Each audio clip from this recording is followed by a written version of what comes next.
Toimin asukashallinnon koordinaattorina. Olen työskennellyt Y-säätiöllä yli 20 vuotta.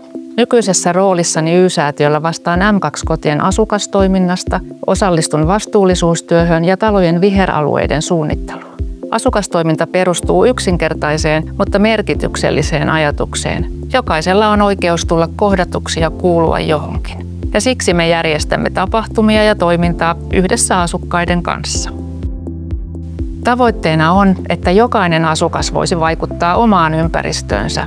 Oli kyse sitten tapahtumasta, yhteisistä talkoista tai arkea helpottavista ideoista.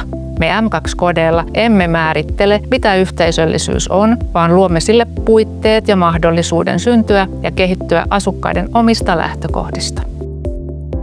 Tulevaisuudessa yhteisöllisyys ei ole enää vain kokoontumisia, vaan se voi olla vaikkapa yhteisiä istutuspäiviä tai hetki, kun moikkaat naapuria, jota et ole aikaisemmin tuntenut.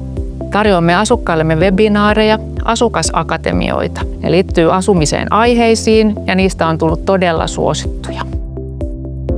M2-kotien asuintalojen pihat ei ole vain ulkotiloja, ne voi olla paikkoja, jossa kohdataan, viihdytään ja tehdään yhdessä. Suunnittelemme pihoja niin, että ne tukevat hyvinvointia, luonnon monimuotoisuutta ja yhteisöllisyyttä. Monimuotoinen piha voi olla ihan konkreettinen hyvinvoinnin lähde.